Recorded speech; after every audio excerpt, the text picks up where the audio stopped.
on Network Africa. UK court finds British couple guilty of keeping a Nigerian immigrant enslaved for more than 2 decades.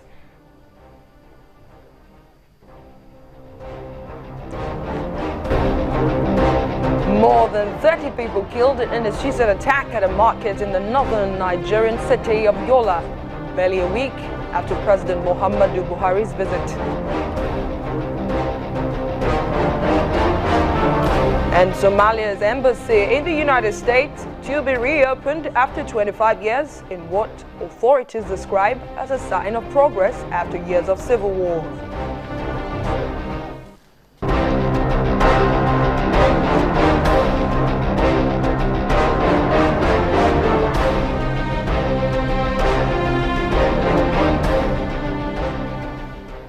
Hello and welcome to Network Africa. I am Adeshewa Josh.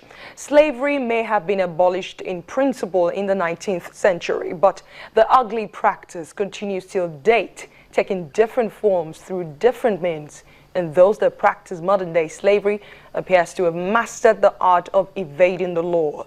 However, a British couple in the United Kingdom ran out of luck after they were found guilty by a court in northwest London of keeping a Nigerian immigrant enslaved for more than 2 decades, forcing him to work for no pay and threatening him with deportation if he tried to escape. 61-year-old Emmanuel Edet and 58-year-old Anton Edet held their victim captive from the time he was brought to Britain when he was 14 years old. The husband and wife were convicted at Harrow Crown Court in northwest London on charges of child cruelty, slavery, and assisting in illegal immigration. Now, they had told the teen when they brought him from Nigeria in 1989 that they would pay him and provide him with an education. Instead, the victim, now 40 years old, was forced to cook, clean, garden, and care for the couple's children without any pay for up to 17 hours a day. Well, they said he was forced to eat alone and typically slept on hallway floors. Prosecutors also say he got no education and had only very limited contact with his family and the outside world. The couple took his passport and he had no identity documents till the time the couples were arrested. Now, let's take this conversation a little further. Debbie Ariyo is the CEO of Africans Unite Against Child Abuse, Africa for short. She has worked in many cases like this in the past, rescuing many victims from their captors. Debbie joins me now on Network Africa. Thank you so much for making our time to speak to us on the program. Thank you for inviting me. Well, this story is even more sad because the victim was taken by his fellow countrymen. Is this an unusual narrative for you? Thank you for inviting me. No, actually, this is not a new phenomenon. This is a very common phenomenon. I mean, my charity, Afruca, we work on trafficking cases.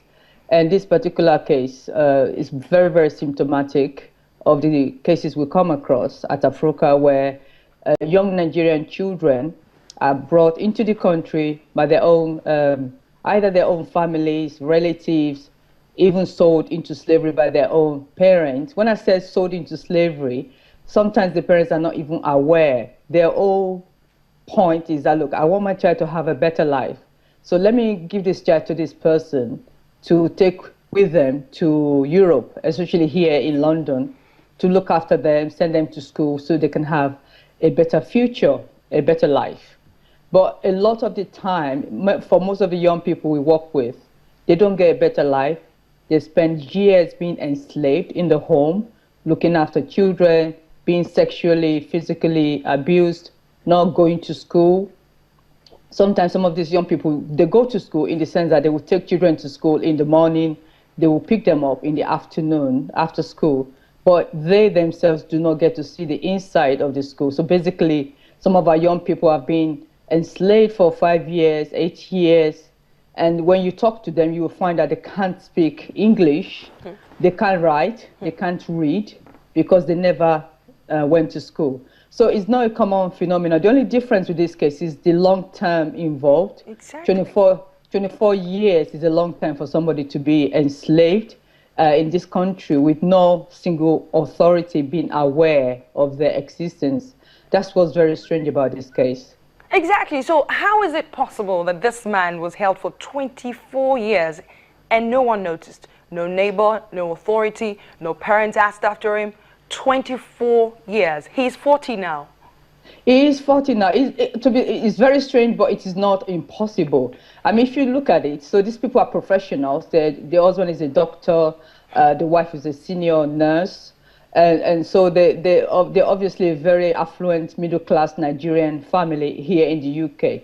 And such a family will live in such a way that they'll probably have little contact with people outside coming to their homes, and even if they do, those people might not see anything wrong in them having a boy from their village, because some of them probably have the same situation at hand. And that's the other thing, is that most of the people who will be aware that a child is being enslaved are people who, number one, don't see anything wrong with it because it's part of our culture, or if they do something wrong, if they see something wrong with it, they are too afraid to go and report to the authorities because of the repercussions.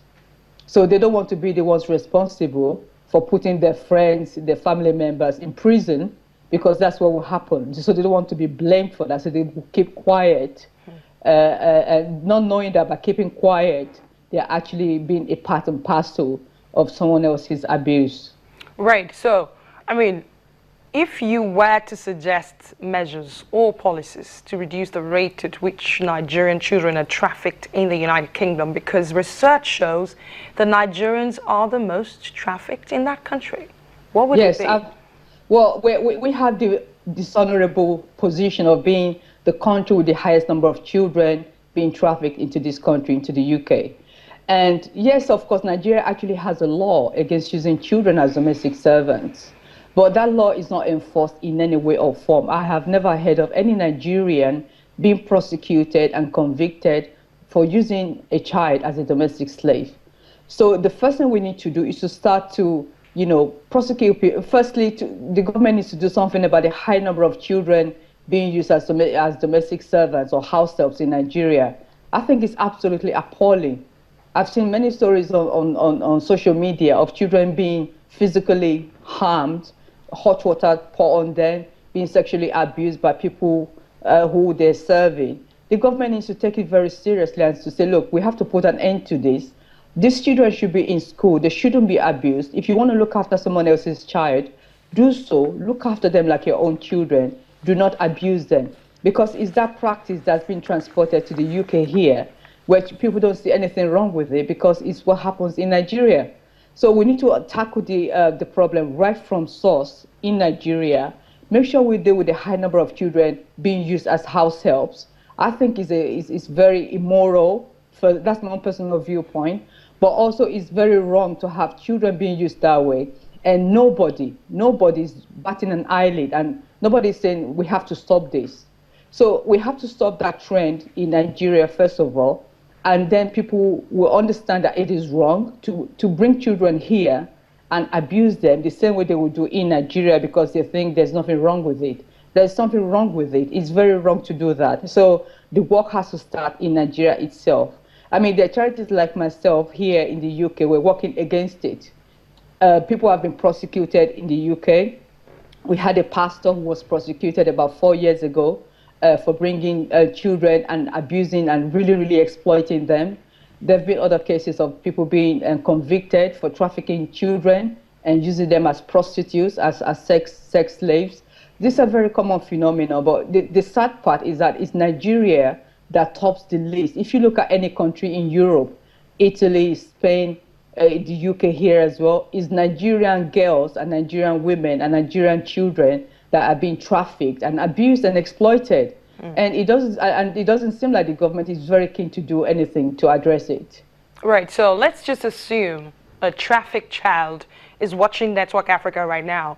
What should they do to get away from their captor? Because also trying to get away can be difficult. Speaking to someone can be dangerous. What can they do?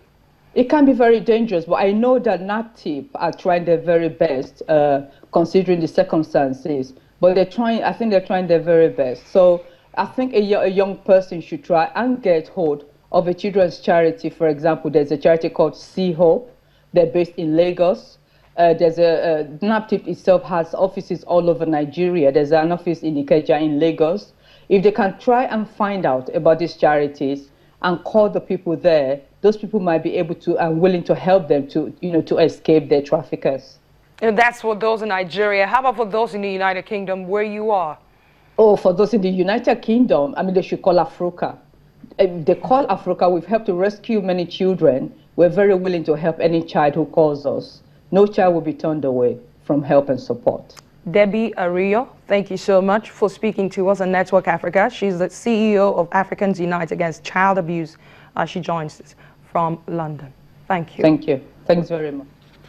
Well, let's take a short break on Network Africa. When we come back, Facebook activates safety check feature after the Yola attack in northeast Nigeria. Find out what that means for Facebook users in the country.